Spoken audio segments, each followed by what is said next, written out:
Bueno, buenos días a todos. Gracias por estar presente y gracias a los disertantes y panelistas.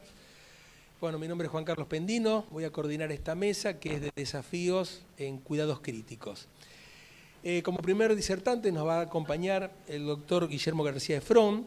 El doctor es profesor de la Cátedra de Micología de la Facultad de Ciencias Bioquímicas de la Universidad Nacional del Litoral. Es investigador principal de CONICET, del Laboratorio de Micología y Diagnóstico Molecular. Y además es miembro del Comité de Antifúngicos de CLSI. Y nos va a hablar de actualizaciones en aspergillus relacionados con el COVID-19. Bueno.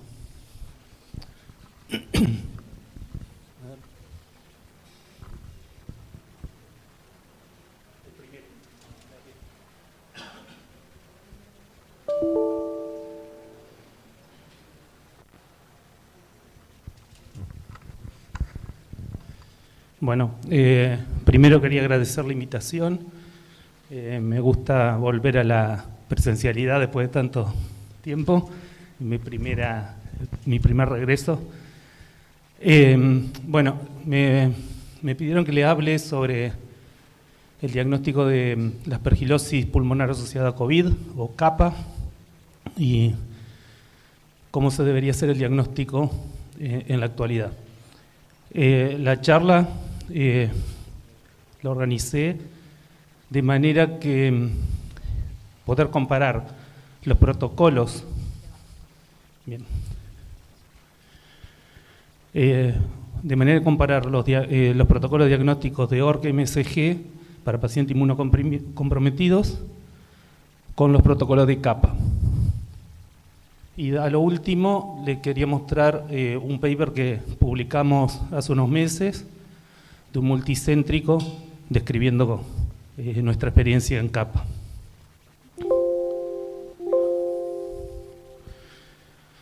Bueno, muchos de ustedes conocerán este trabajo, que es la definición de consenso de ORC-MSG para el diagnóstico de enfermedades fúngicas invasoras. En este consenso se tienen en cuenta factores del huésped, factores clínicos y evidencias micológicas, y para las oportunistas define enfermedad fúngica invasora posible, probable y probada.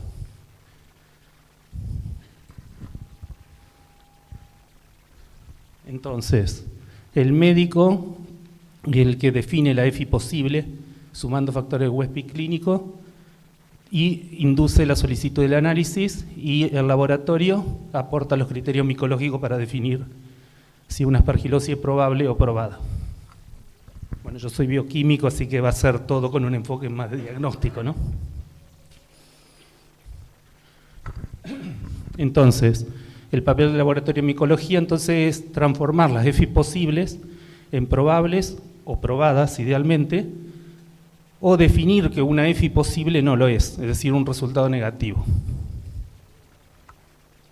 Entonces los factores del huésped, así someramente, para aspergilosis, que es nuestro tema, se pueden definir en que tenemos que tener un paciente neutropénico o hematológico, trasplantado de órgano sólido o hematopoyético,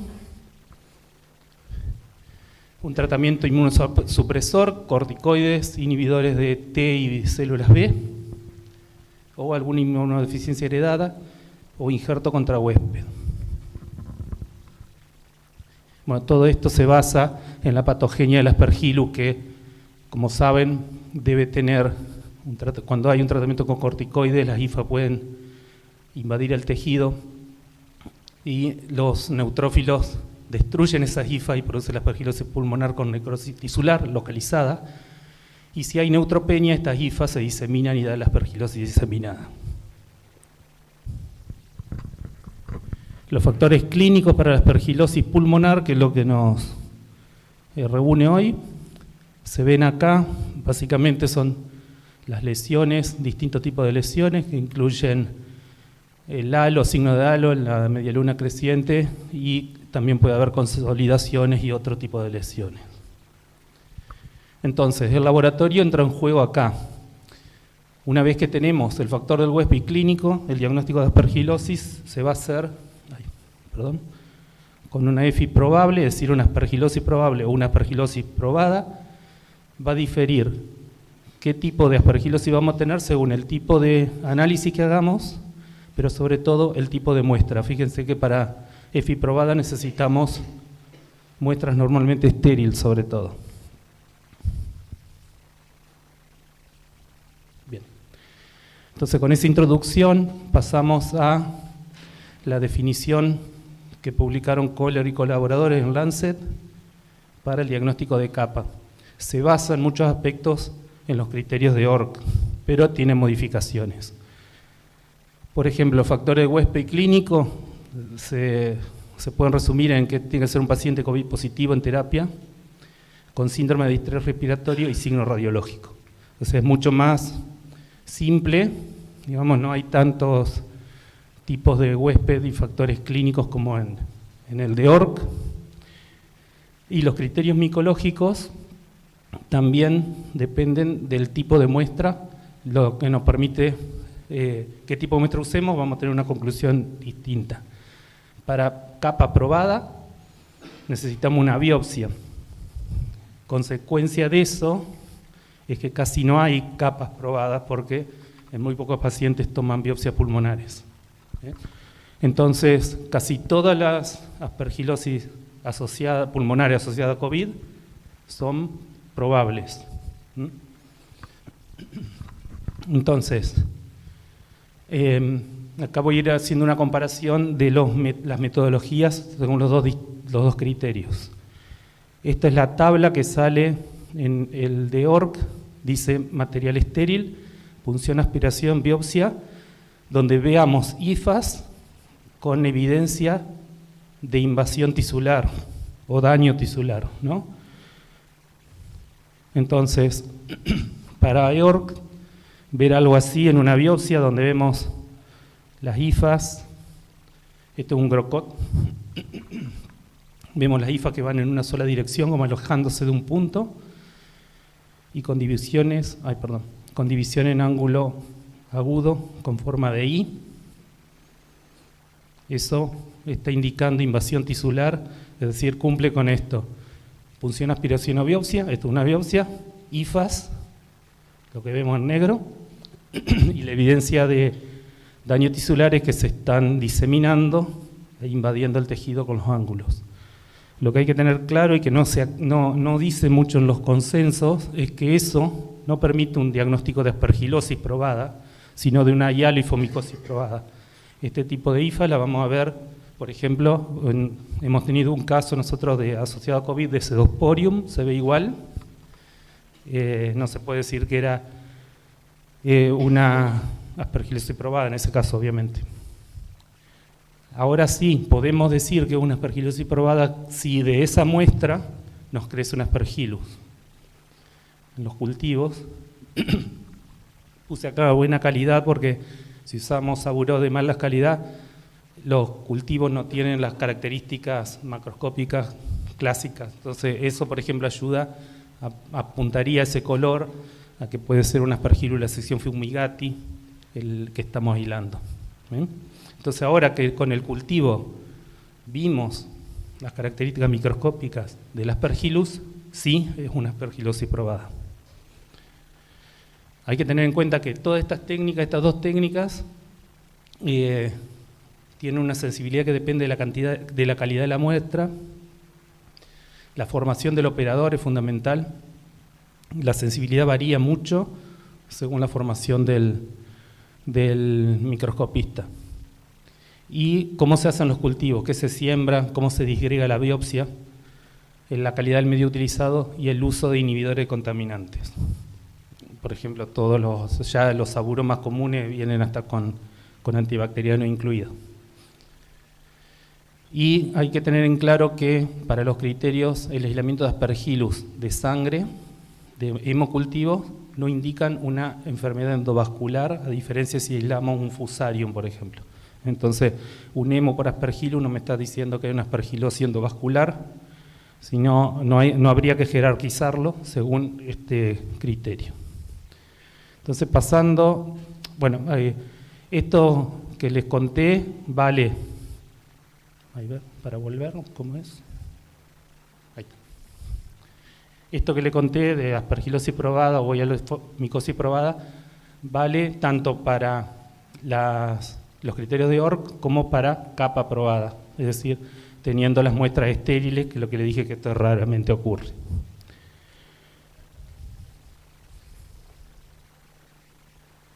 Ahí está. También para ambos criterios se aprueba el uso de PCR, siempre partiendo de muestra estéril para capa, basándose en este paper ya de 2010, donde está el inicio de la estandarización de las PCR de Aspergillus, que tiene sus debilidades, como por ejemplo que sacan el ADN a partir de conidios, que no es lo que pasa en la vida real. En una muestra clínica no hay conidios, están las hifas. Entonces la calidad de la extracción de ADN desde conidios suele ser peor. Entonces, bueno, hay que tener en cuenta esa limitante de este paper. En EORC, las PCR positivas tienen que ser obtenidas a partir de biopsias positivas para ser considerada como un criterio diagnóstico. Es decir, vemos la biopsia, lo que vimos antes con Grocott, de ese mismo taco sacamos ADN y si detectamos que es Aspergillus lo que hay adentro, es un criterio de capa probada, de aspergilosis probada para EORC.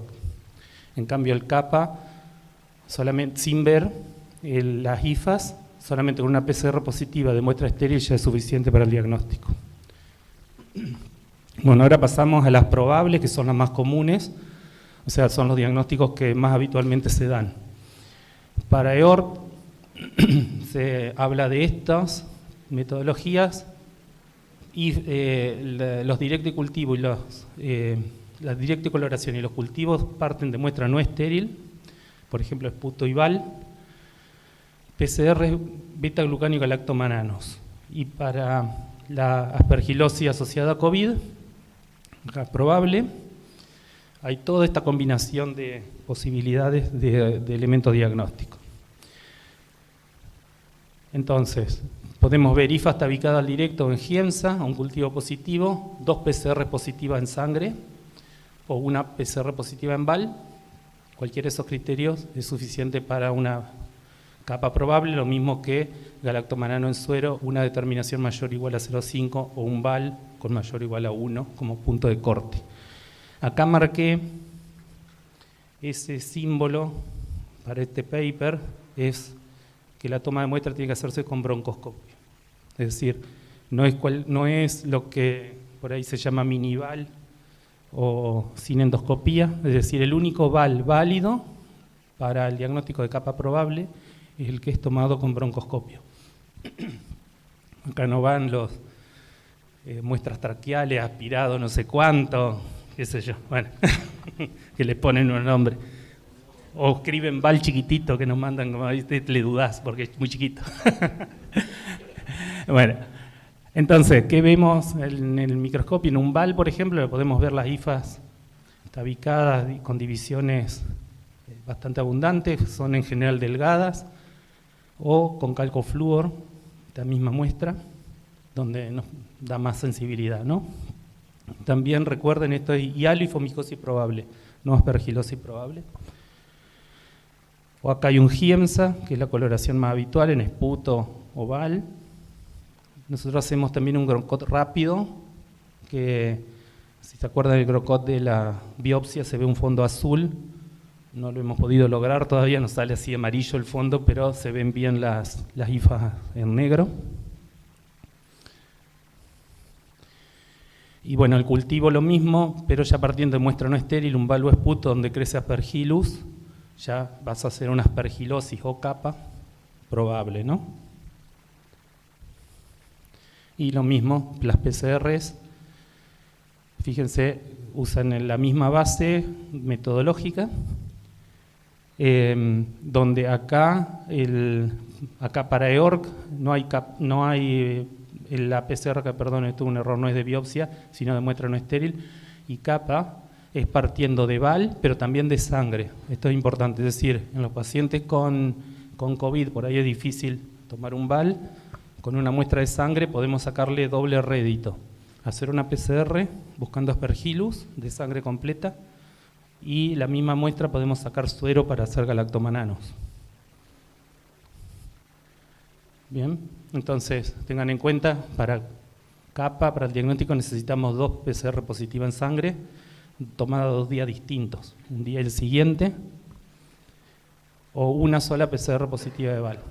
Y para el EORC, acá dice las características, es PCR 2 o más consecutivos positivos de sangre, suero o plasma.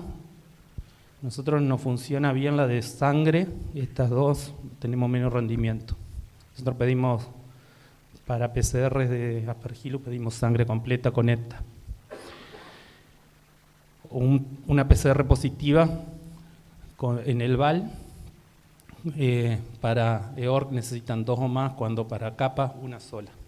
¿Bien?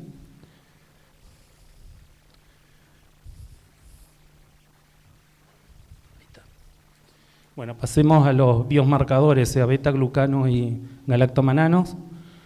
Los biomarcadores en micología se pueden resumir en todos estos. Hay algunos que son específicos, como los galactomananos de Aspergillus o histoplasma, los antígenos capsulares de criptococo, y los llamados panfúngicos, que detectando quitina, beta-1,3-glucano o beta-1,6-glucanos, podríamos decir que hay un hongo ahí, por eso el nombre panfúngico.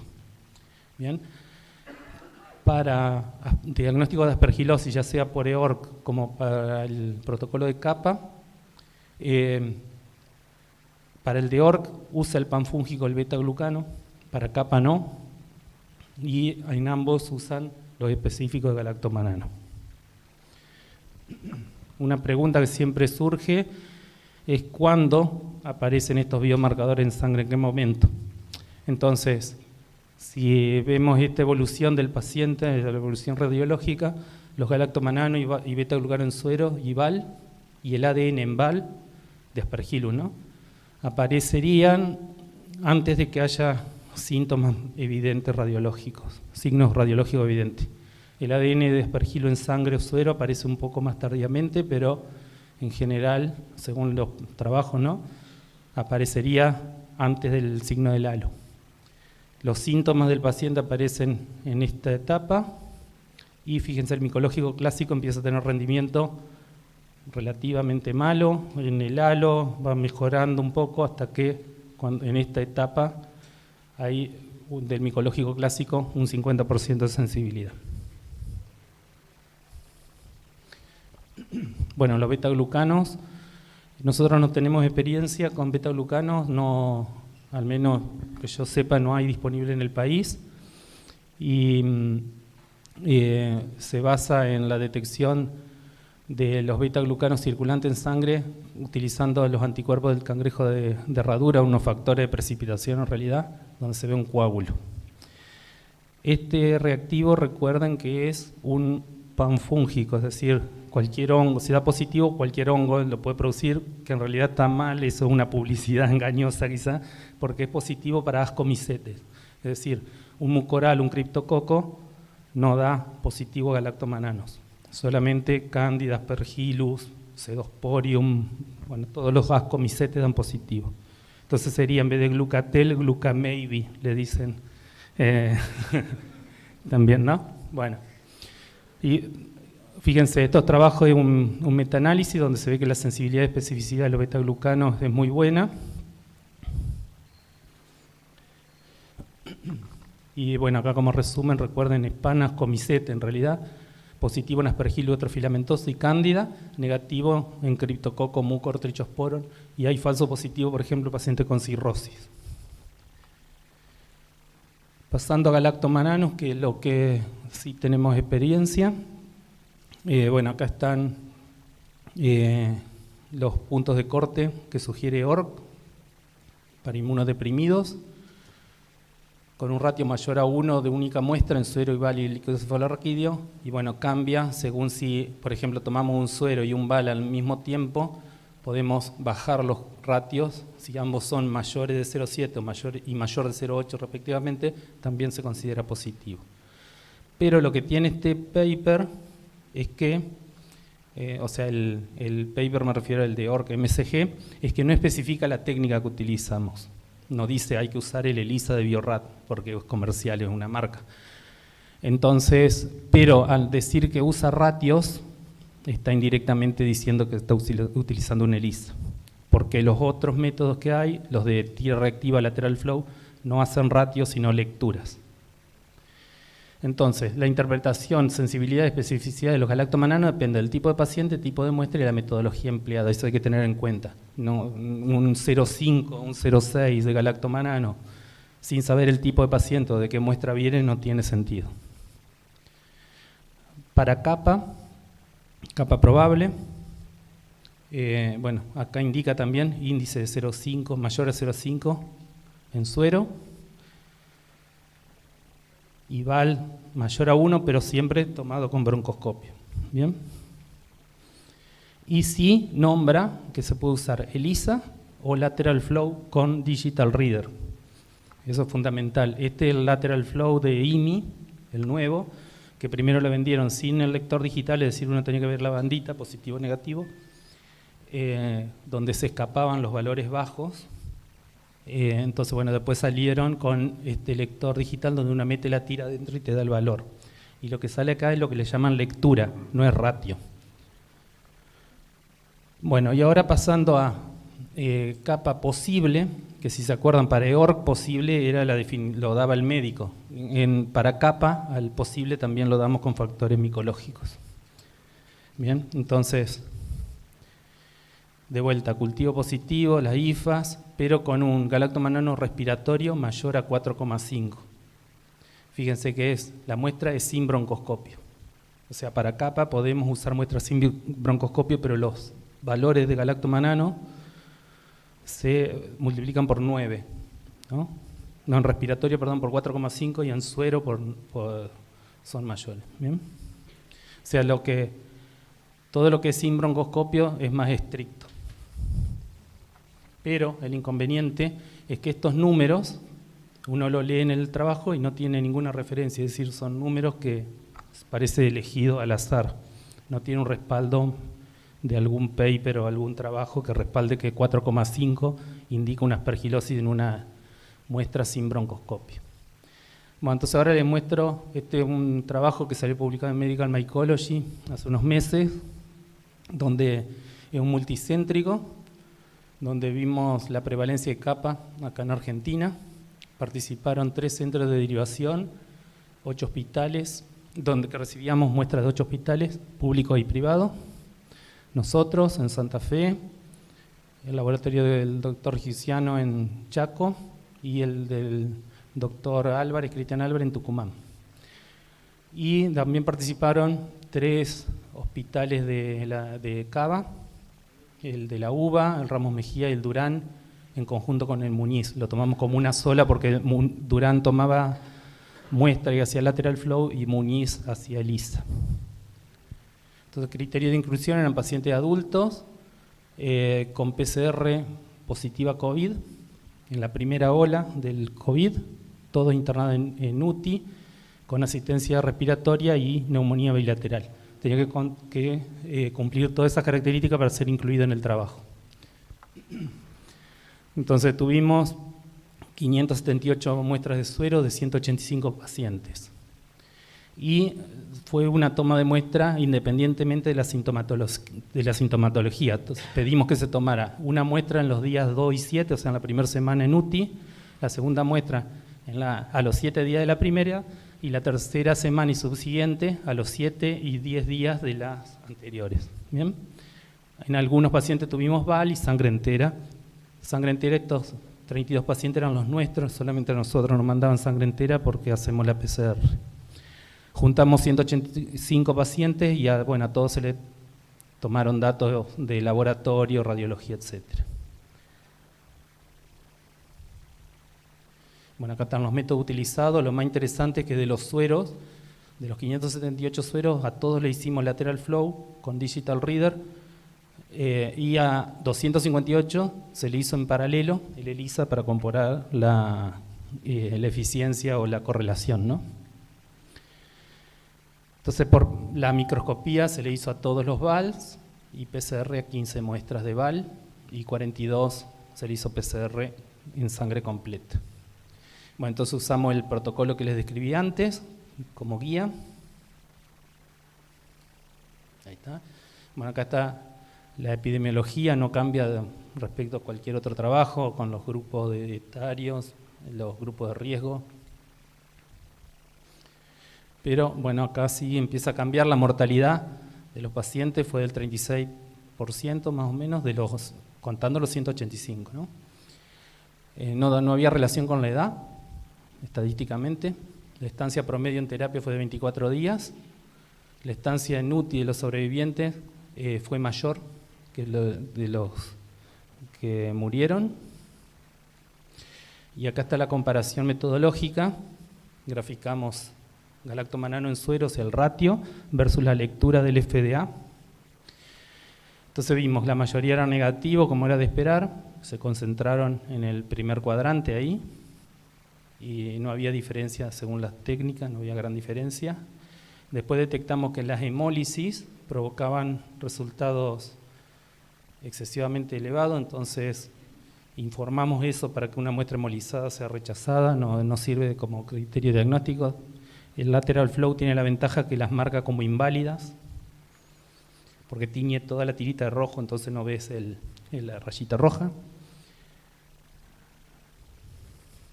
Y hay una buena correlación metodológica, que también hay 92% de correlación. Solamente evaluando positivo y negativo, no contábamos valores porque leen cosas distintas, eso tiene que estar claro. Y lo que sí encontramos fue discrepancia en los valores borderline, obviamente. Había veces que daba lateral flow 0,5 a 0,70, que era considerado positivo, pero para ELISA era negativo, que era lo esperable. Bueno, de los 185 pacientes, 19 fueron diagnosticados con capa probable. En 18 de esos 19, el lateral flow fue mayor a 0,5, que era el punto de corte que usa. 8 tuvieron además cultivo PCR o IFAS, es decir, de esos 18, 8 tenían otro laboratorio positivo, y los 10 restantes solo el lateral flow mayor a 0,5. Y el paciente 19, digamos, tuvo cultivo positivo de Aspergillus, IFAS al directo, pero lateral flow menor a 0,5. Los 8 que tuvieron lateral flow más cultivo PCR y o IFAS, todos recibieron tratamiento y 2 igualmente murieron. Tratamiento con voriconazol o isavuconazol en algún caso. De los 10 que solo presentaron lateral flow alto, 4 nada más recibieron tratamiento. Cuando consultamos a los médicos, muchos decían que no les parecía suficiente para hacer un diagnóstico de aspergilosis, entonces no le daban tratamiento para eso. Y 6 de esos 10 murieron, a pesar de que uno de esos 6 que murieron era de estos 4 que recibieron tratamiento. Es decir, la mortalidad, aunque el número es escaso, por no recibir tratamiento fue mayor, obviamente. Bueno, la mortalidad total, como les dije ya, fue del 36,21, pero los pacientes con capa fue algo mayor, 42%, y la mortalidad sin capa baja, si sacamos estos pacientes, bajó a 36%. Bien. Igualmente, no había diferencia estadísticamente significativa. Entonces, comparando con la bibliografía, acá hay un trabajo similar de White, que es este laboratorio, sería el Malbrand del Reino Unido. Bueno, hicieron un trabajo similar, ELISA versus lateral flow. Tuvieron menos muestra que nosotros, pero la ventaja de nuestro trabajo yo creo que fueron 6 usuarios distintos de 13 hospitales, entonces lo hace más fuerte, digamos, al resultado, y la concordancia similar. Bueno, entonces como conclusiones, en nuestra serie más del 90% de diagnóstico de capa se hizo en la primera semana de estadía en UTI, porque nosotros hacíamos ese screening que habitualmente no se hacía. Eso fue similar a varios trabajos de Francia e Italia, por ejemplo, y Alemania, que lo detectaron en 3 días de intubación, en este caso, y en los 4 días, y en los reportes donde no se usó screening, eran mucho más lentos. Va en la segunda semana, se hacía el diagnóstico, o en la tercera.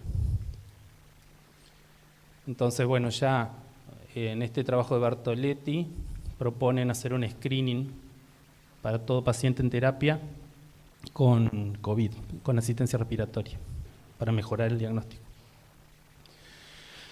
En nuestra serie la mortalidad de capa no fue significativamente mayor que en no capa, y bueno, la pregunta que surge es si ese screening fue el responsable, es decir, al hacer el diagnóstico más rápido se trató antes, y fue más baja que en muchos trabajos donde no se hizo screening.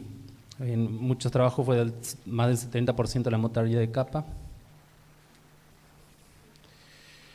Y bueno, como conclusión general, el diagnóstico de la aspergilosis invasora se puede realizar utilizando métodos clásicos moleculares o radiológicos, pero es fundamental conocer qué muestra trabajamos, cómo fue tomada y de qué tipo de paciente estamos hablando, porque la interpretación varía.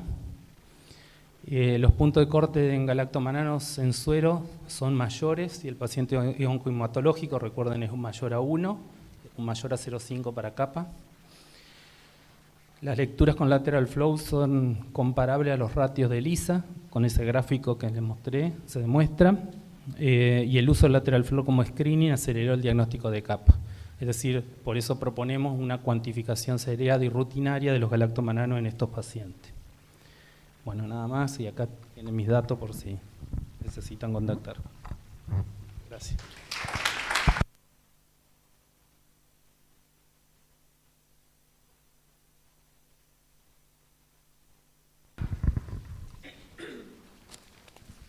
Bueno, muchas gracias, doctor García Fromm. Bueno, vamos a continuar con el próximo disertante, el doctor Damián Lerman, quien es vicedecano de nuestra casa, además es médico infectólogo del Hospital Escuela Eva Perón, profesor adjunto de la Cátedra de Enfermedades Infecciosas de nuestra facultad, jefe de trabajos prácticos de la Cátedra de Química Biológica de nuestra facultad, integrante de CEREMIC, miembro vocal de la Asociación Argentina de Microbiología de la filial Rosario, quien nos va a hablar de una propuesta superadora para la creciente emergencia de cándidas resistentes. Damián.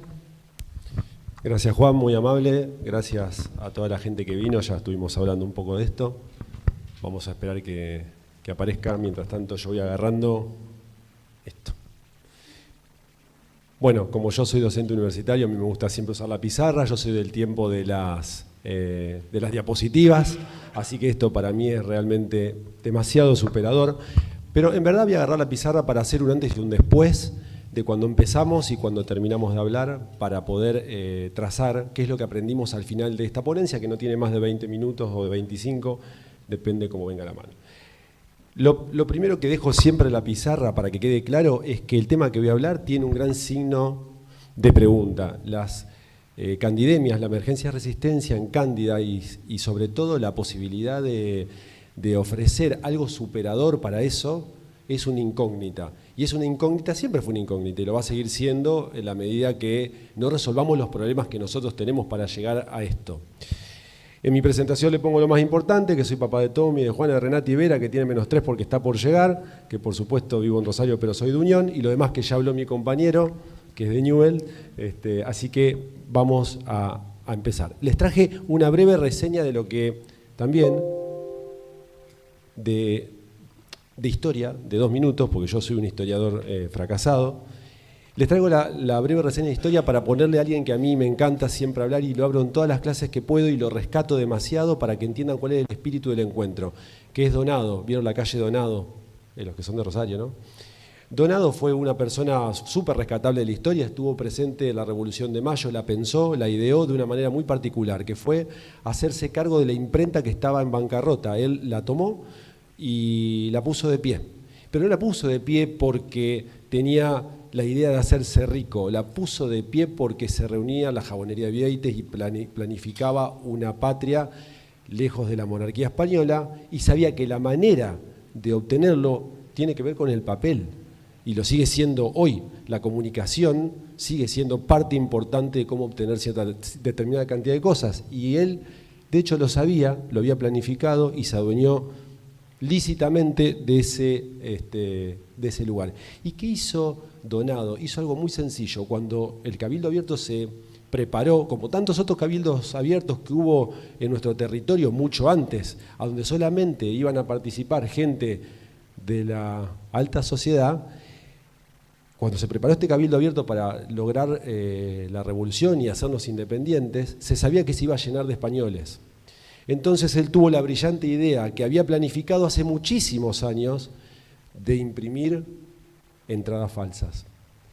¿Para qué? Para repartirlo entre los criollos, para que pudiesen entrar al cabildo y para que pudiesen votar, para que 6 años después de muchas revueltas, porque los españoles no se quedaron sentados cruzados de manos, de brazos, para que después pudiésemos llegar a la independencia. Entonces, ¿qué quiero decir con esto? Tan cortito pero tan significativo, que sabíamos en ese momento que necesitábamos independizarnos y sabíamos que teníamos que ganar ahí en ese cabildo y sabíamos cómo lo teníamos que hacer, que no era haciendo trampa, porque eso no fue hacer trampa. Porque también entendíamos que llegar a la independencia era tener independencia económica y teníamos que tener guita. Los barcos no podían pasar e irse con la plata nuestra, tenían que pasar y teníamos que cobrar. Y por eso teníamos que ser independientes, porque soñábamos con tener una patria propia y para eso necesitamos la guita. Ahora las cosas son al revés. Porque en nuestra sociedad, por supuesto, que se hace necesario lo posible, no se hace posible lo necesario. Nos muestran algo para que nos gusten y nos venden eso para que lo compremos. Es totalmente distinto a lo que pensábamos antes. Y eso es lo que nos hace caer en la trampa de las candidemias, porque ustedes van a decir que tienen que ver las candidemias y la resistencia con todo esto. Tiene mucho que ver. Porque si nosotros pensásemos en una salud justa, en una salud equitativa, donde haya equidad, podríamos obtener lo que necesitamos y la gente se moriría menos, ¿de acuerdo? Hoy tenemos un 50% de mortalidad en las candidemias en todo el mundo. En la época de mayor desarrollo tecnológico de la historia de la humanidad, se sigue muriendo el 50% de la gente. Porque aparte hay que tener una idea bien clara, que la equidad da bronca, ¿de acuerdo? Eso es una realidad. Por eso nosotros vamos a ver las cosas distintos, porque yo les presento esto para que ustedes lo vean como quieran, yo lo voy a ver así, prefiero verlo de una manera, ustedes preferían verlo de otro, yo creo que hay una cuestión de equidad que no se está llevando a cabo y por eso la gente se muere tanto. Siempre les pongo la misma infografía, pero les digo, bueno, si uno tuviese que pensar algo para las candidemias y podría votarlo democráticamente, yo votaría y iría a votarlo, yo votaría por el diagnóstico y la terapéutica, acá donde aparece la primera inequidad. ¿Qué es lo fundamental para que la gente no se muera? Hacerle un diagnóstico y tratarlo. Así de fácil. Hay que ser bien pragmático en esto para que no haya dudas. ¿Por qué? Porque lo que les decía, es la tercera o cuarta causa de infección del torrente sanguíneo, o sea, hay mucha gente que sufre candidemias, porque es el patrimonio de aproximadamente del 2% de las personas que son admitidas en cuidados críticos y porque tiene un manejo controvertido, eso hace una coctelera que desemboca en este embudo y termina dándonos el 50% de la mortalidad. Vuelvo a repetir. La historia yo creo que nos va a juzgar de acá mucho tiempo, pero la gente se sigue muriendo a pesar de todo el desarrollo tecnológico. Entonces pensemos, uno podría ser crítico en la toma de decisiones, pero en realidad también deberíamos ser críticos de lo que leemos. Y para ser críticos de lo que leemos tenemos que leer el paper y leer abajo lo que dice en el paper y ir a buscar esos trabajos para ver si tienen significancia estadística o no tienen significancia estadística. Porque si no tienen significancia estadística, el paper no sirve. Nada. Es 1 × 2 + 2 = 4.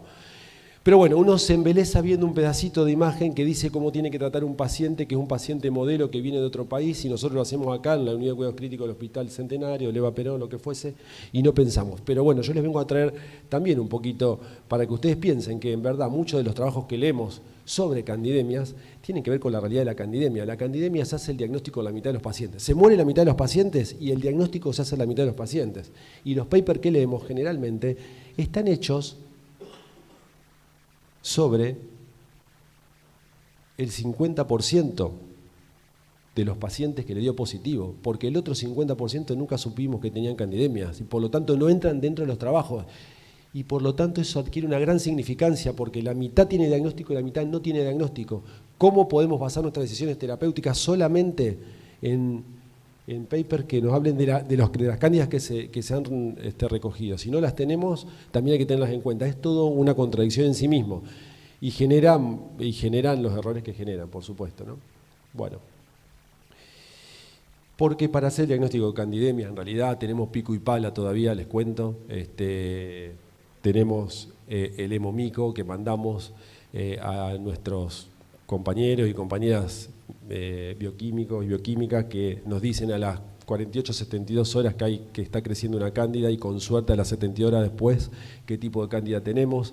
Y eso ya es un problema, porque eso nos genera mucho tiempo hasta el diagnóstico, que ya les dije anteriormente, se hace en la mitad de los pacientes, y cuando llegamos a tener ese diagnóstico recién le ponemos antifúngicos y ahí la mortalidad aumenta exponencialmente, como lo muestran todos los trabajos. Entonces lo único que hoy tenemos para disminuir la mortalidad es la sospecha diagnóstica, porque el micológico tarda mucho tiempo, y porque ese tiempo es un tiempo precioso y preciado, y el paciente o la paciente se mueren. Entonces cuando tenemos el hongo no tenemos más pacientes.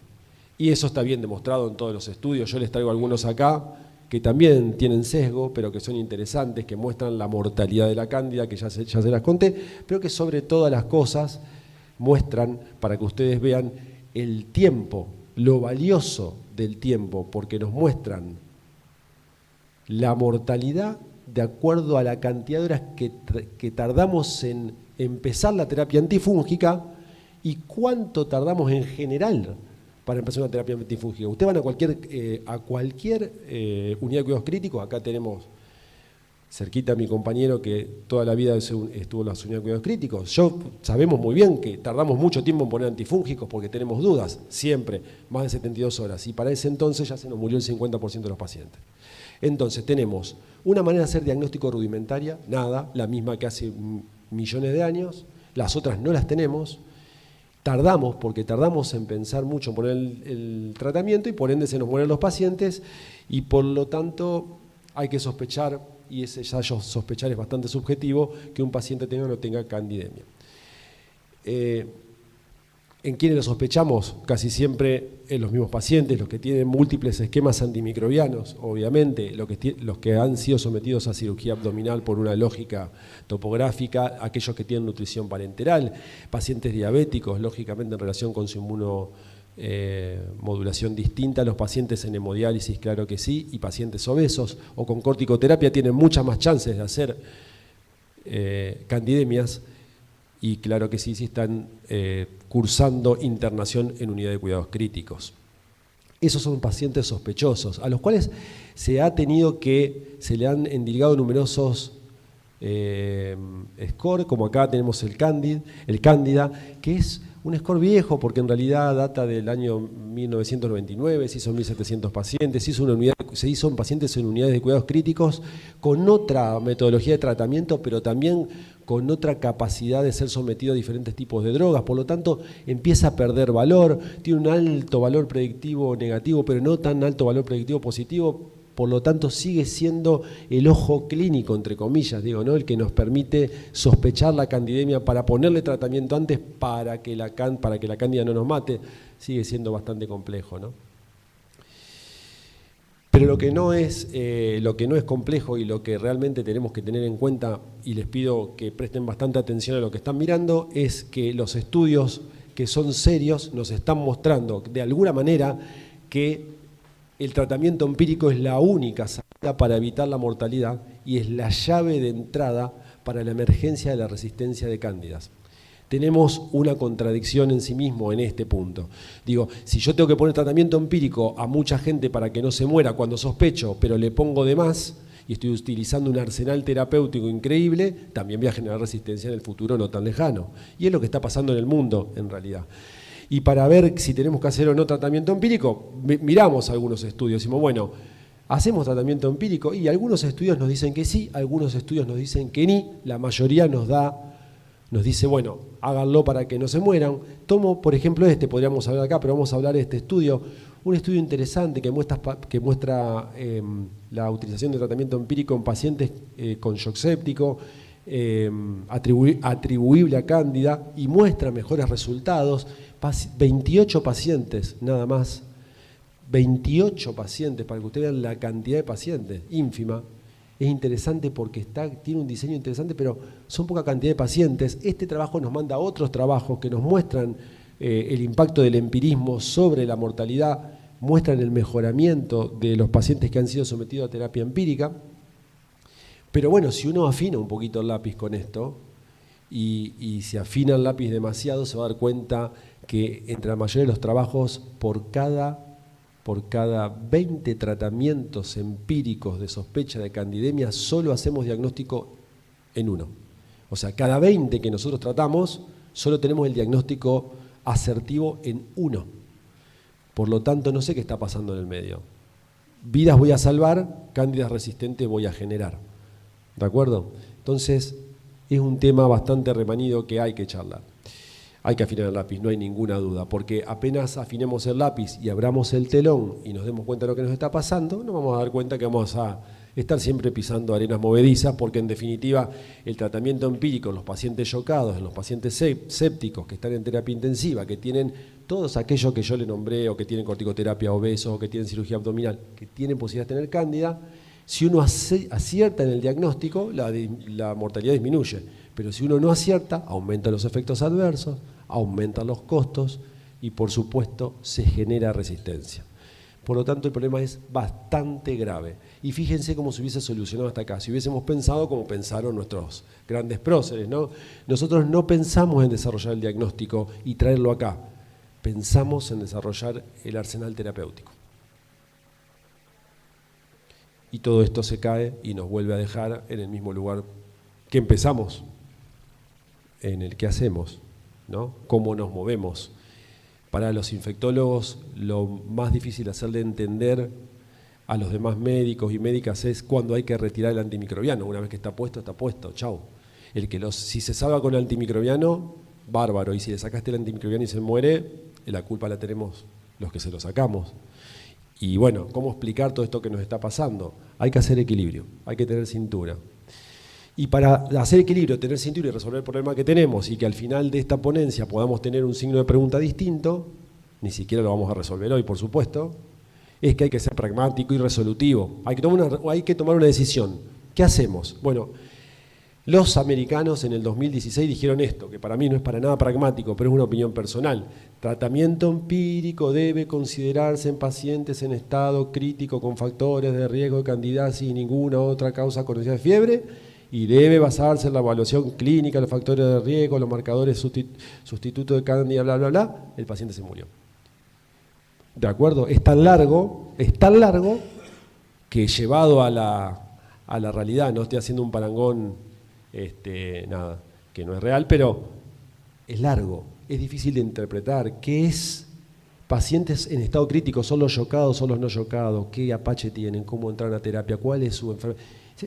Es muy complejo para tratar de disminuir la mortalidad. Sabemos que tenemos que hacer tratamiento empírico, sabemos que los pacientes en estado crítico en terapia intensiva lo tienen que recibir, sabemos cuáles son los factores de riesgo, pero esto es bastante complejo y lleva mucha discusión. A mí me gusta mucho más lo que dice Europa, ¿no? Smith dice en el 2019, paciente con shock séptico y falla orgánica múltiple con más de un sitio extradigestivo colonizado, tratamiento empírico para cándida. Y ahora les voy a mostrar que tienen razón en lo que dicen. Nos tenemos que poner de acuerdo cómo hacemos para saber a quiénes tenemos que tomarle la muestra y cómo se la tenemos que tomar. Eso es bastante complejo. También es difícil de ponerse de acuerdo, pero es muchísimo más fácil y más pragmático tomar esta definición. Porque en definitiva, si uno va a hacer un tratamiento empírico con la sospecha en un paciente, ahora vamos afinando el lápiz, paciente en terapia intensiva con shock séptico y falla orgánica múltiple con factores de riesgo para candidemia, y a esos nos vamos a dirigir con la terapia empírica, está más claro ahora, vamos a hacerlo de manera lógica. ¿Y cómo va a ser dirigir la terapéutica empírica a esos pacientes rápidamente? Y abordando la fuente de infección y utilizando antifúngicos. No hay otra cosa, porque no podemos hacer diagnóstico porque el tiempo se nos va de las manos.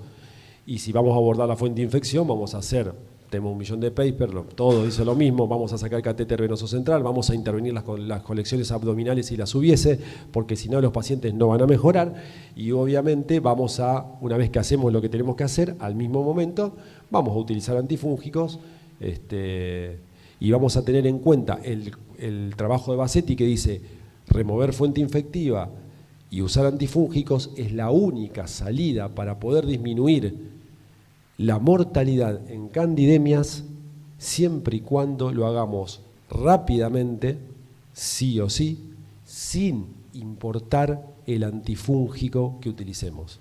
Esa es la palabra importante. Él dijo, bueno, tanta discusión que tenemos, tanto lío que tenemos en la cabeza, pacientes chocados, falla orgánica múltiple, con factores de riesgo, tratémoslo para candidemia, de acuerdo. Rápidamente, si tenemos la duda. No me importa lo que usen, porque si no lo tienen en el hospital, no lo tienen. ¿Tienen fluco? Y bueno, usen fluco. ¿Está bien o está mal? Vamos a discutirlo. Pero lo más interesante es remover y poner antifúngicos. Y vamos a ver cuál es el mejor antifúngico. Él lo demostró fácilmente, no tan fácilmente, tuvo que laburar, ¿no? Con un estudio que tiene sus sesgos y tiene sus problemas, pero que básicamente utilizó 216 pacientes y ya consideró inadecuado cuando pasaron más de 24 horas hasta tratar una candidemia, fíjense, desde la positivización del hemocultivo. O sea, para nosotros, Bassetti se tomó mucho tiempo. O sea, esperó 72 horas que se haga positivo un hemocultivo y perdió un tiempo precioso. Sin embargo, dijo una cosa importante: lo antes que puedan, sáquenle, remuévanle el foco infectivo y pongan antifúngicos y pongan cualquier antifúngico. Lo dejo porque eso va a ser una discusión de cuál es el antifúngico que hay que utilizar. Y él demostró rápidamente, hizo esta gráfica y mostró, bueno, ¿quiénes se mueren más? Se mueren más los que no le removiste la fuente infectiva y no le diste la terapia adecuada. Y se mueren menos los que hiciste las dos cosas que tenías que hacer. Parece re fácil y no hacemos nada de esto. Muchas veces no lo hacemos. Discutimos y pedimos la caspo, no hay caspo, entonces no, el flujo no sirve porque está inestable el paciente. Bueno, nada. Él dijo, hagan lo que tienen a mano y háganlo rápido. Esa sería la única. Bueno, ahí está. Por eso me quedo pensando y ya promediando la charla, les voy contando que para hacer lo que tenemos que hacer hay que ser lo más pragmático posible y para eso tenemos que buscar 3 pasos fundamentales y con esto vamos a ir dándole forma a la idea, que es saber qué tenemos y cuánto sale, porque nadie nos compra lo que no nos quiere comprar. Saber qué epidemiología local tenemos, qué cándida tenemos, porque si tenemos cruza y oglabrata no es lo mismo que si tenemos albicans, no hay ninguna duda. Y a todo eso adecuar la terapéutica. ¿Qué es lo que nunca tenemos en la República Argentina, en la provincia de Santa Fe y en todos los lugares que trabajemos? No sabemos qué precio vamos a tener mañana, no sabemos qué nos va a comprar el hospital, no sabemos qué cándida tenemos, por lo tanto la adecuación no existe. Clásicamente es así. Y para tratarlo, entonces, y planificarlo, uno podría decir que los americanos dijeron, bueno, ya que lo van a tratar, cuando ustedes quieran, como quieran, de la manera que quieran, van a hacer lo que quieran, por lo menos trátenla con la droga que nosotros decimos que la traten. Y entonces los americanos nos dicen, usen una quinocandina como terapia inicial en pacientes críticos. ¿Cuáles? Los chocados con falla orgánica. ¿Cuáles? ¿Qué tipo de paciente crítico? Y usen fluconazol en pacientes seleccionados. En pacientes seleccionados. Los que no están en estado crítico. O sea, los pacientes de la sala sería, los pacientes de clínica. ¿Cuáles? Entramos en la misma disquisición. Por eso yo, por mi manera de trabajar, ¿no? Digo, los europeos me gustan un poco más. Usen equinocandinas para pacientes con shock séptico y falla orgánica múltiple con más de un sitio colonizado por cándida. ¿Es fácil esto? Sí, porque es mucho más fácil de lograr, porque sigue siendo más pragmático. Las equinocandinas son fungicidas, son fármacos muy plásticos para usar, muy sencillos, con escasos efectos adversos y muy pocas interacciones. Es mucho mejor que usar fluconazol. Seguramente tendremos en este tipo de pacientes mucho mejores resultados, pero deberíamos saber a quiénes le vamos a tomar muestras y de qué lugar para saber quién está colonizado y quién no, para que nos ayude a tomar una decisión de estas. Hoy, en nuestras terapias, nadie hace esto, nadie sabe quién está colonizado y quién no está colonizado. Y creo que en muy pocos lugares se está tomando esto como puntapié inicial para hacer tratamiento. O sea que hasta ahora no vamos tan bien. En el 2007 ya hubo trabajos que compararon las equinocandinas con los azólicos, son rápidamente los pasos para que ustedes sepan. Este es un trabajo interesante de Revoli, que siempre lo traigo de papas, que son gente que trabaja muy bien y que si bien el trabajo no especificaba la gravedad de los pacientes en consonancia con los americanos, y no hay un momento promedio de comienzo terapéutica, se demostró que que por lo menos las equinocandinas no eran inferiores a los azólicos y posiblemente, como se iba a demostrar después, eran mejores, habría mayor sobrevida entre quienes las usasen. Otro trabajo interesante también, que es un paper que a mí me gustó, un review que a mí me gustó mucho, que es de quinocandinas, que demostró ahí sí que cuando se observaba la mortalidad, se observaba una disminución de la mortalidad en el general con el uso de quinocandinas en pacientes que la usaban en unidades de cuidados críticos con chocados. Por lo tanto, es interesante. Y otro trabajo que también tiró un poco para atrás los azólicos, que fue cuando se comparó isavuconazol en candidemias en el 2016, que no llegó ni siquiera a demostrar la no inferioridad del isavuconazol, y eso encendió un poco las alarmas. Por lo tanto, fue un problema allí también. Por último, les muestro que son el Amarcan-2 y el post-hoc de ese mismo trabajo, que mostró que en pacientes con shock séptico que uno utiliza quinocandinas le va mejor que lo que utilizan fluconazol. Por lo tanto, nada, me parece que teniendo en cuenta las guías, que teniendo en cuenta la resistencia, que teniendo en cuenta la toxicidad, los diseños controvertidos de los trabajos y la gravedad de los cuadros, no hay tantas vueltas para dar si uno sería pragmático y debería elegir un camino de utilizar funginas, de utilizar candinas, y si lo va a hacer, obviamente hacerlo como veíamos los dibujitos, porque también no solamente usaba lo que usaba cuando les conté al principio, sino que también veía estos dibujitos. Si lo hacemos en pacientes con shock séptico y falla orgánica múltiple, con más de un sitio colonizado, es mucho mejor. Así que para hacer un resumen aquí vamos a tratar rápidamente a los pacientes con shock séptico y falla orgánica múltiple que tengan, por supuesto, alguno de todos los factores de riesgo que le nombré, y lo vamos a hacer, si podemos, en esos casos, con equinocandinas, que son fármacos más aceptables. Y si vamos a elegir una, anidula, caspo o micafungina, podemos elegir cualquiera de las tres porque son 3 Ferraris. Si se los compra el hospital, si tiene la posibilidad de hacerlo, y si no tiene la posibilidad de hacerlo, utilizarán azólicos.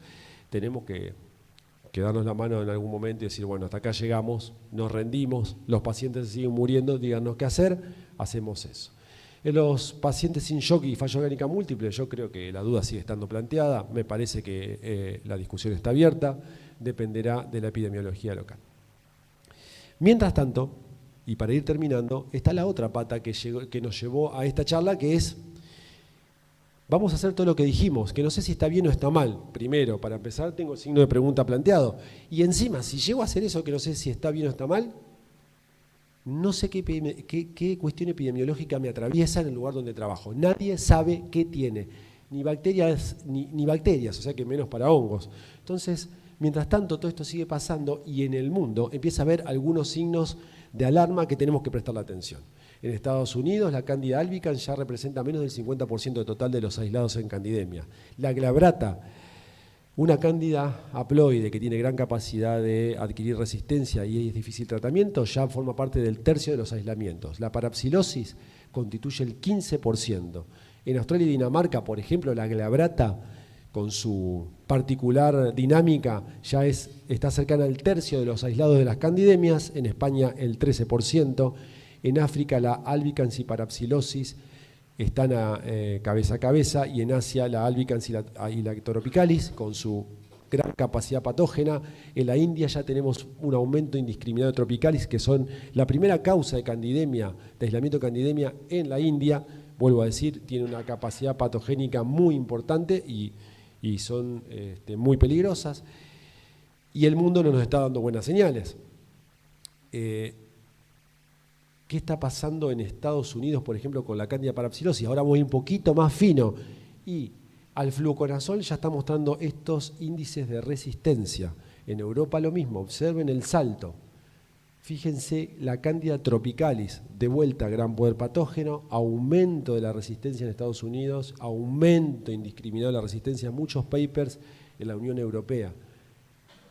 Emergencia de resistencia en cándida glabrata, les digo, haploide, bastante escurrideza a las equinocandinas, mutación del gen FSK. O sea, no es joda. Digamos, si antes no sabíamos qué hacer, ahora más o menos tenemos idea, esto nos tira un poco los naipes y nos vuelve a hacer recapitular. ¿Qué está pasando con esto? ¿Saben qué es esto? Esto es auris. Se viene Candida auris, una cándida que resiste a la mayoría de los antifúngicos y que va teniendo diferentes patrones de sensibilidad y resistencia, se van agregando de a poquito, los negros eran los que había antes, el rojo es que se va agregando cada año. Observa la cantidad de países que ya tiene Auris, en cualquier momento la tenemos con nosotros. Bueno, y ahí se va otro problema. ¿Qué pasa en Latinoamérica? Interesante ver lo que pasa aquí. Y se los traigo para recrearnos un poquito la vista. Candida albicans en Latinoamérica sigue siendo la más frecuente de las candidemias, pero ya es más o menos la mitad de todas las candidemias. Candida parapsilosis es la más frecuente entre no albicans. Control hospitalario muy importante, capacidad de formar biofilm y posibilidad de ir desperdigándola como la mayoría de las cándidas, pero esta aún más entre todas las personas que se encuentran, por ejemplo, en unidad de cuidados críticos. Candida tropicalis, segunda causa. Ahí. Candida glabrata aumentando, tercera causa entre no albicans, pero con un aumento en Argentina, Brasil y Colombia. Candida auris, Colombia, Panamá, Venezuela, Chile, acá al lado, y Costa Rica. Escasa variación de resistencia previa y posterior al 2007, pero sí aumento de las otras especies de cándidas. Esto es interesante porque me lo mandó Susana Córdoba del Malbrán, siempre ella es muy amable y me manda cuando le pido los estudios, que este estudio es que para ver qué está pasando en Argentina, porque pasamos por el mundo, en Latinoamérica y llegamos a Argentina, qué está pasando en Argentina en el multicéntrico sobre candidiasis nosocomial. Fíjense, de 226 aislados, resistencia al fluconazol del 1.8%, año 1999, año 2011, 461 aislados, una resistencia aumentada bastante al fluconazol del 5.4%. Hay mucho para discutir ahí, hay muchas cuestiones intermedias. Y el último estudio multicéntrico, que yo lo tomé hace 2 meses para hacer otra presentación, lo estaban por publicar, no sé si finalmente lo han publicado, entre junio del 2019 y junio 2020, 507 levaduras, una resistencia al fluconazol en el total de 3,5%, bori, posaco, aniduleímica, y presencia de Candida albicans, parapsilosis tropicalis y glabratas, que son las que causan el 84% de la fungemia.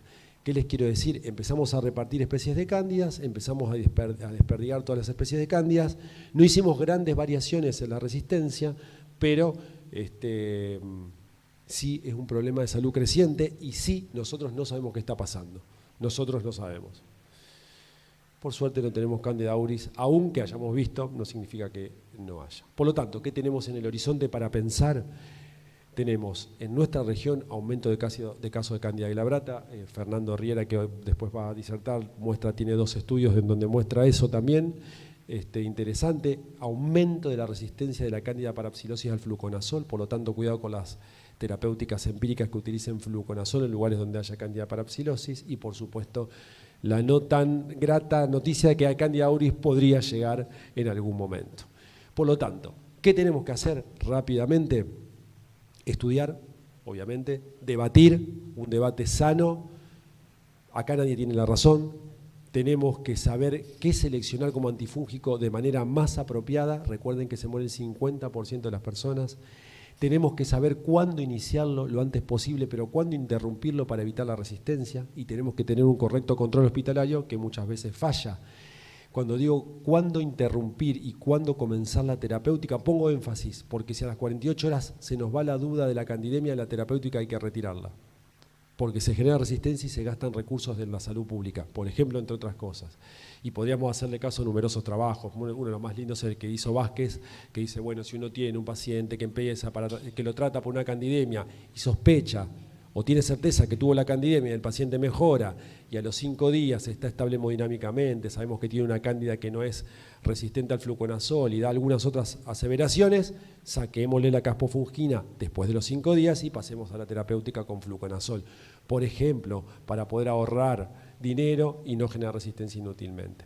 Y cuando les dije de control hospitalario, le digo, bueno, controlemos, tengamos un control de infecciones estricto, tengamos formado un buen equipo, tengamos buenas relaciones con los especialistas para evitar que esto se siga desperdigando. Y nosotros para esto sí vamos a hacer algo al respecto, porque en realidad esta frase que a mí siempre me gustó, la vida no consiste en respirar, sino en obrar, es algo que hacemos con el equipo de trabajo que tenemos cerca, siempre. Si tanto nos vamos a quejar de que esto no tiene ningún resultado, vamos a tener que hacer algo al respecto. Para hacer algo al respecto tenemos que saber que somos pobres. Cuando sepamos que somos pobres, por la guita hablo, ¿no? Pero que nos gusta pensar, nos vamos a unir Nos vamos a hermanar entre la gente que quiere y vamos a tratar de hacer alguna propuesta superadora. Y como nosotros queremos hacer eso, nos pusimos entonces con un pie hacia adelante, con un sueño que siempre tuve, que fue hacer un estudio multicéntrico sobre candidemias, con la inclusión de las principales instituciones de salud de Rosario y sus alrededores, públicas y privadas, que hoy suman 10 centros. O sea, imagínense la cantidad de pacientes que tenemos para identificar qué cándidas nos están haciendo daño, para saber su sensibilidad y su resistencia, y para también inferir los mecanismos de resistencia a través de la inestimable colaboración del CEREMIC, del Centro de Referencia de Estudios Micológicos, y por supuesto del Laboratorio de Biología Molecular de la Ciudad de Santa Fe, de la Universidad Nacional de Rosario, a partir de mi compañero Guillermo García From, que recién estuvo hablando antes con nosotros. Esto es algo que nunca se hizo acá en la región, para el cual vamos a necesitar seguir laburando y seguir rascando la olla para ver quién nos puede ayudar, y nos va a parar un poquito más en la realidad. Porque nosotros en realidad queremos hacer posible lo necesario. No queremos hacer necesario lo posible.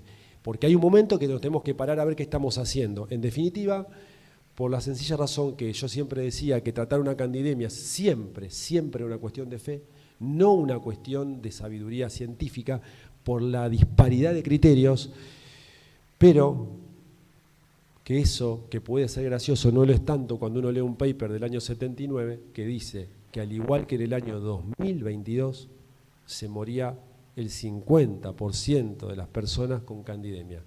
En 42 años hemos avanzado drásticamente en la generación de drogas, drásticamente hemos hecho mucha propaganda al respecto, como hizo Donado en aquel momento, en ese momento fue apócrifa, pero fue para ser independientes. Hemos logrado poner en el mercado numerosas moléculas, pero no hemos logrado disminuir la mortalidad. Entonces, en realidad yo creo que algo está fallando, por eso las invito y los invito a que podamos seguir debatiendo sobre el tema, siempre están las puertas abiertas, siempre están las puertas abiertas para el estudio multicéntrico, para cualquier centro que se quiera sumar, incluso a medida que estemos desarrollándolo. Y esperamos, por supuesto, las preguntas que quieran. Estos son los lugares donde trabajo y me gusta estar y espero seguir estando. Gracias.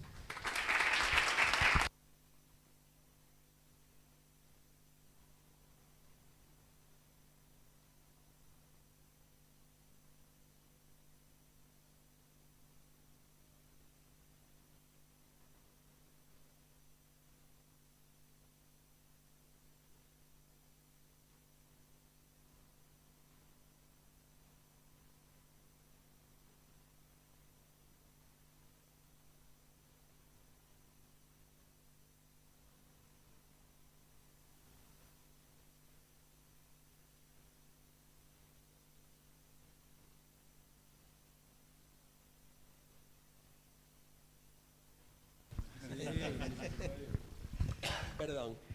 Y ahora me perdí. Y el último panelista es el doctor Andrés Taborro, que es especialista en clínica médica e infectología, jefe de residentes de infectología del Policlínico PAMI 1, servicio de infectología del Hospital Eva Perón, y médico de staff de la terapia intensiva del Policlínico PAMI 2 y médico de staff de la terapia intensiva del Hospital Escuela Eva Perón. Bueno. Bueno, muy interesante como siempre. Algunas cuestiones de lo que habló el doctor García Efron de la cuestión del CAPA. Están apareciendo estudios últimamente que hacían una comparación de los pacientes con COVID, a los cuales, por ejemplo, se le hacían corticoides y no se le hacían corticoides, y vieron que los corticoides eran como una condición incluso necesaria para el desarrollo del CAPA, ¿no? Y estudios donde vieron también que tratamiento con tocilizumab era un factor predisponente y veían que los pacientes que tenían tocilizumab desarrollaban mayor forma CAPA. Por lo tanto, era como para plantear una cuestión de que a veces no sabemos si es asociada a COVID o es secundaria a tratamientos que se usan del mismo COVID. Bueno, en cuanto a la clase de Damián, bueno, siempre es un placer escucharlo. Lo de la candidemia, tratar las candidemias una cuestión de fe, lo decíamos siempre en los pases de sala. Acá voy a hacer como una cuestión de conflicto de interés porque yo me formé con Damián. Pero bueno, Creo que no hay mucho para decir en eso. Creo que siempre las guías apuntan mucho a los tratamientos críticos de las candidemias, pero tenemos una pata también que son los pacientes que están en la sala general, que por ahí nos generan dudas. Pero bueno, me pareció muy interesante. Te dejo una pregunta, Damián, al respecto, que siempre te la hago, pero bueno, si hay alguna forma de si se pudiese de alguna manera protocolizar la cuestión de las colonizaciones por cándida. La otra sería si hay una forma o si se está empezando a utilizar algún tipo de profilaxis para evitar estas cosas. Y la última, que la voy a desarrollar un poco más, es, por ejemplo, un tema de las candidurias. De las candidurias en terapia intensiva, que muchas veces uno se encuentra a tomar la guardia y ya están tratadas y nunca sabemos bien por qué. Si, por ejemplo, un paciente colonizado por una candiduria, por ejemplo, una Candida tropicalis o una Candida glabrata, si el paciente empieza a ponerse, como sabemos, con falla multiorgánica y shock séptico, si el tratamiento empírico para la candidemia lo basamos en esa colonización o simplemente tenemos que seguir con la epidemiología. Bueno, son varias cosas. Voy a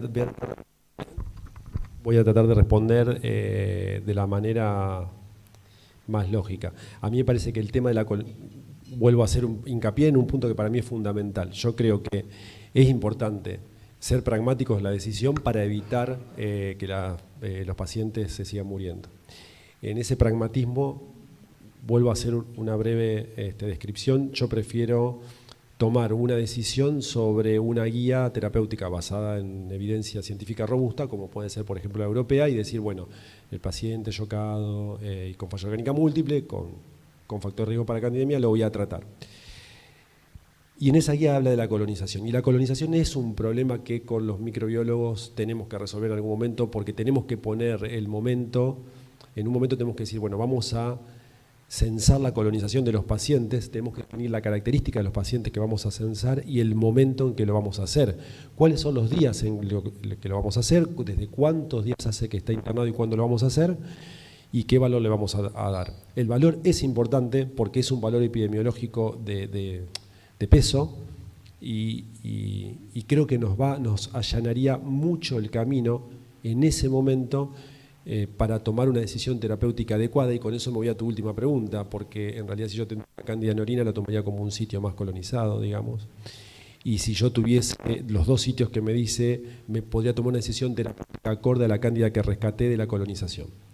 Creo que ahí te respondo la otra parte, porque después uno puede entrar a la disquisición que siempre hablábamos del trabajo de Cuervo, el trabajo del otro trabajo. Bueno, ¿cuántas candidemias asocian a candiduria desde el punto de vista filogenético? Muy pocas, demasiado pocas. ¿Qué pacientes con candiduria yo trataría? Ahí el paciente neutropénico o el que va a tener una intervención urológica. Bueno, pero después hay una gama de pacientes donde la candiduria me sirve como un dato más colonizado. Y vuelvo a hacer hincapié en esto, hay que tener en cuenta cuándo y en qué momento vamos a censar esos pacientes colonizados y de qué lugares vamos a tomar la muestra, porque si no es lo mismo que la nada y caemos en lo anterior, hacemos una cuestión de fe con los tratamientos. Hola, bueno, primero felicitarlo a los dos por las charlas, ambas muy interesantes.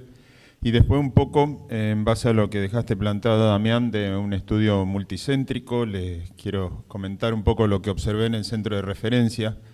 Observando, estuve viendo un poco la estadística de candidemia en los últimos meses, sobre todo desde mayo, donde notamos un aumento en el número de positivos con respecto al promedio observado históricamente. Yo analicé los casos, estuve viendo así las estadísticas muy rápido ayer para traerle un comentario hoy. Hemocultivos, catéteres, que la mayoría vienen de bacterios, o sea, en bacterios detectaron una cándida y nos mandan a nosotros la identificación, y también algunas orinas, que son todas orinas por punción seleccionadas porque son las que le hacemos. Sí, hay muchos hemocultivos positivos, más lo que veníamos observando. Un aislamiento casi igual de Cándida albicans y parapsilosis en primer lugar, que me llamó la atención. Y con respecto de la buena noticia, la sensibilidad antifúngica, de rutina hacemos ANFO, Fluco y Caspo, no hay resistencia, y cuando tenemos equipo Vitex, que extiende un poco más el panel, también no hay resistencia, por ahora. Pero bueno, viene bien ahora el estudio en conjunto justamente con el grupo de Guillermo, que nos permitiría tener un panorama de cómo es, qué tenemos en la región para, a ustedes sobre todo, para abordar el diagnóstico. Bueno, no sé si hay alguna consulta.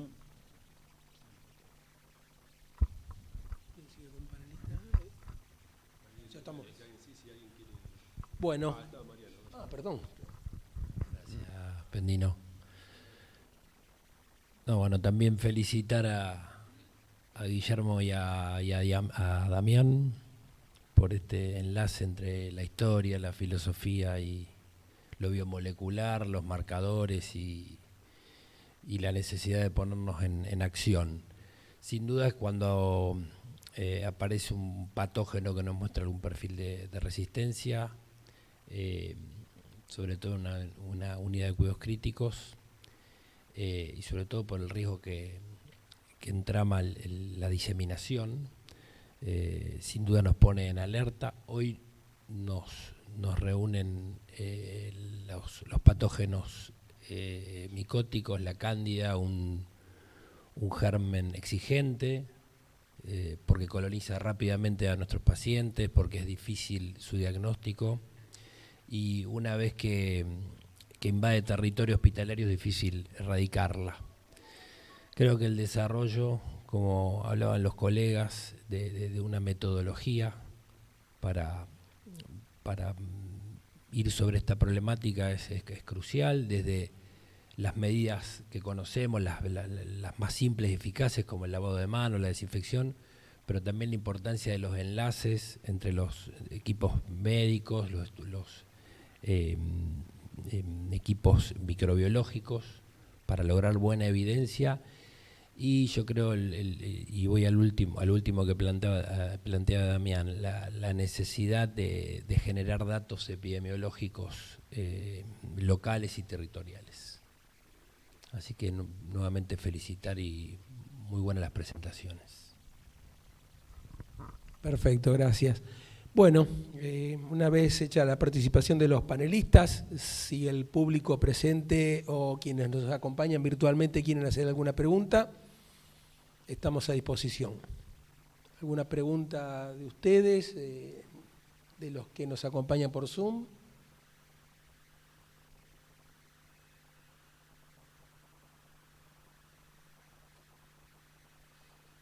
Veo que está todo claro.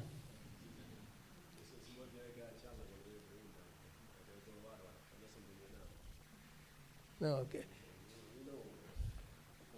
Bueno, sí. Para el doctor García Efron.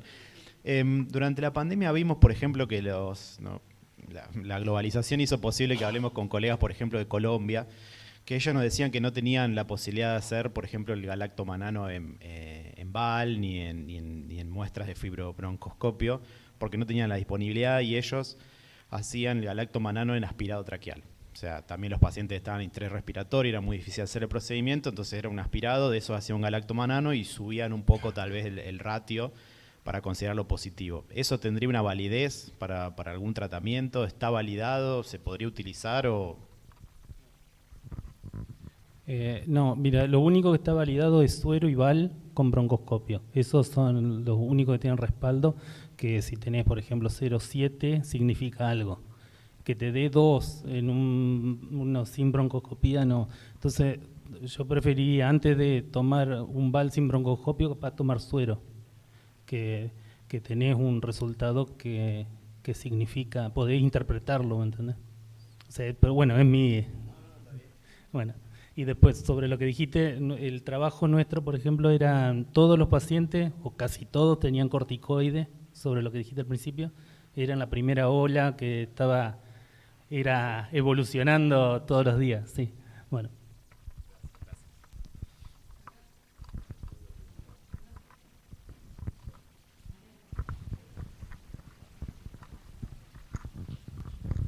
Hola, para el doctor Renfrom.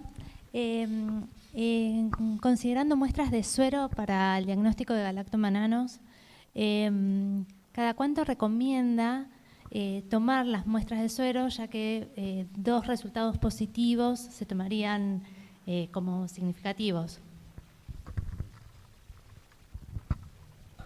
Siempre se habla de que tendría que hacerse bisemanal, es decir, por ejemplo, martes y viernes, para hacer el screening en oncohematológico, por ejemplo, es lo ideal, porque como mostré ahí en la diapo, siempre puede darte positivo el galacto antes de que tenga síntoma el paciente. Entonces podés actuar de alguna manera antes de que el paciente lo sufra. Y con los CAPA, nosotros en nuestro laboratorio la gente seguía enviándonos bisemanales porque hubo una confusión, aunque el protocolo decía que era día 7, 14. Bueno, y no vimos que haya grandes cambios en CAPA haciéndolo bisemanal. Pero bueno, eran nuestros pacientes, nuestro centro recibió de los 185, 35, 36 es lo que tenemos como resultado. Bueno, pero eso es lo que se suele decir. 2 para oncohematológicos por semana y para CAPA con 1 yo creo que está bien.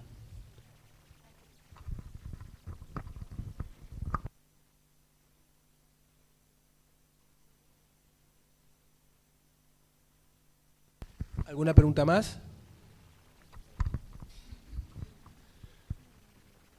Para el doctor Lerman. Direccionada. No, colonización por cándida como predictor de candidiasis invasiva. Experiencia, algo que no quieras compartir. Gracias, Mariano. Y está buena la pregunta. Hay algunos épicos hechos al respecto. Me estoy tratando de recordar bibliografía, después te digo lo que pienso. Donde únicamente tomada la colonización por cándida como causal para empezar un tratamiento en un paciente, no es suficiente, obviamente. Pero no es suficiente para una parte, para otra parte sí, digamos, estuvo siempre repartido. Pero termina siendo al final que no es suficiente. Y en realidad por eso vuelvo a hacer hincapié, porque parte del multicéntrico que estamos encarando nos tiene que dar un poquito de letra para esto que vos estás preguntando. Porque creo fuertemente que la colonización por cándida a los pacientes en terapia es importantísimo que la tengamos, importantísimo que la planteemos y empezar a ver qué nos pasa después de plantearla seriamente, ponernos de acuerdo en el tiempo, cuándo lo vamos a hacer y saber bien que eso no es causal de comienzo terapéutica, que dé positivo, obviamente, por supuesto, pero sí nos va a dar una determinación epidemiológica y nos va a ayudar para hacer lo que hicieron los europeos, de decir, bueno, está colonizado, qué cándida es, está yocado, tiene falla orgánica múltiple, hace 7 días que lo tenemos en terapia, está inestable, tiene que tener antifúngicos. Pero bueno, volvemos a lo mismo, importantísimo lo que vos decís, volvemos a lo mismo. Estamos con métodos que son viejos. O sea, pusimos la guita en un lado y claramente no la pusimos en el otro lado. Por eso, por más que lo hagamos, quizás se termine muriendo el 50% de los pacientes igual. Manán antimanán, PCR, RMI en T2, todas cosas que están, beta 1, 3 de glucán, qué sé yo, todas estas cuestiones que las podríamos tener, porque la discusión no es... la discusión no es si las tenemos o no las tenemos por plata, la discusión es por qué salen lo que salen. Tendría que salir 25 pesos, entonces todos tendríamos beta 1, 3 de glucán, antimanán, y no estaríamos hablando ni siquiera de esto de tomarle muestra de colonización. Pero bueno, es un cambio es un cambio drástico el que hay que hacer. Para mí, es opinión personal. Muy bien, ¿alguna pregunta más? Si no hay preguntas, quería hacer un... perdón. Bueno. Hola. Capaz una pregunta medio pava, pero quería saber en dónde proponían buscar la colonización. O sea, porque supongo que tracto digestivo ya no sería. No sé si buscaríamos aspirado traqueal, sonda. Lu, ¿cómo andás? Sería en todo lo que sea extradigestivo, claro, obviamente. Sí. Todo. Habría que proponer absolutamente todo lo que se pueda hacer, pero eso tiene un costo también. O sea, el todo, ¿qué es todo? Porque son muchas muestras. Claro, porque por ejemplo para KPC hacemos el hisopado anal, por ejemplo. Claro. ¿Esto qué sería? O sea, No, ¿cuántas esto tiene que ser muestras? 2 o más sitios extradigestivos colonizados por cándida. Y eso puede ser pliegues, puede ser fauces.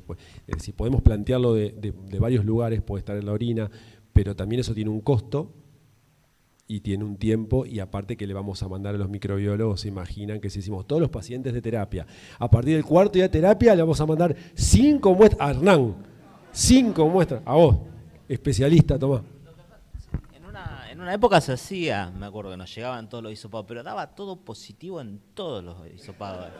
Yo por eso, yo siempre planteé la validez que tenía eso, porque me traían axilar, inguinal, hisopado anal, hisopado faringio, y el 100% eran todos positivos. Entonces yo me preguntaba siempre qué validez, con la gente de la cátedra lo veíamos, y si realmente tenía validez, porque todo es imposible, me parece. Después se cortó en un determinado momento.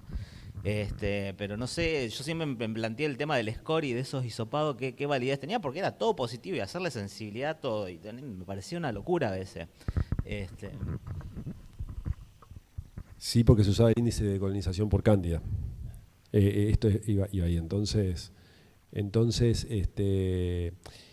por eso entiendo que la función nuestra, lejos de estar pegado a un papel que diga lo que tenemos que hacer, es sentarnos a discutir en nuestra realidad, que es lo que yo puse en uno de los slides, la adecuación de lo que tenemos para ver qué decisión tomamos. Porque si yo digo, no, hay que tomarle 20 muestras a cada paciente, pues ni loco.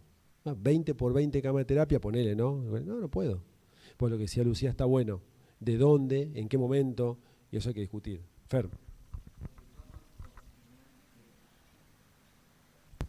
Hola. Donde toma sentido la búsqueda de colonización nuevamente es en Candida auris. En los brotes, ahí sí, el pliegue inguinal y buscar pacientes colonizados, porque ahí tiene sentido. Lo otro es sumamente discutible, como dijo Damián, cuesta tiempo y el rendimiento no es tan bueno, pero sí para Candida auris, si uno tiene un caso, tiene que usar la búsqueda de los casos secundarios. Sí, justo respecto a eso.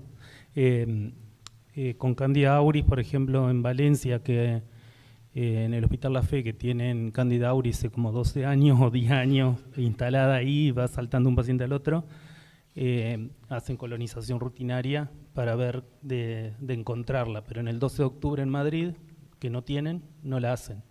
Entonces, es importante la epidemiología ultra local para ese caso.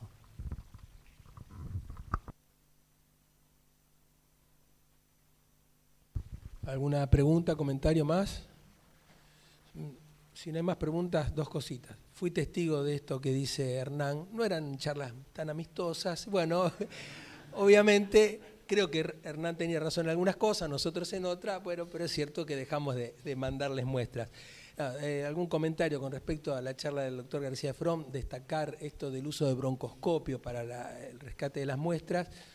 Es muy interesante la diapositiva donde se muestra la cronología entre los biomarcadores y los hallazgos radiológicos, fundamental, y creo que eso ha sido definitorio en la evolución de los pacientes neutropénicos con aspergilosis. Y de la charla de Damián, un poco sintetizando, cuando uno tiene que decir un tratamiento empírico, ¿de qué lado se para? Siempre nos paramos del lugar seguro, que es para el paciente lo seguro, darle un tratamiento empírico y tratando que ese paciente no se muera, ¿no? Y yo no sé si ese es el lugar más seguro para un paciente, porque eso genera resistencia para ese paciente y para los otros pacientes.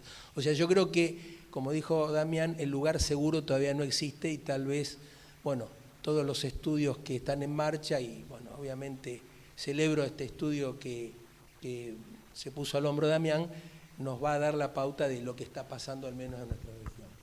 Bueno, gracias por la participación y un dato no menor, el lunch está servido.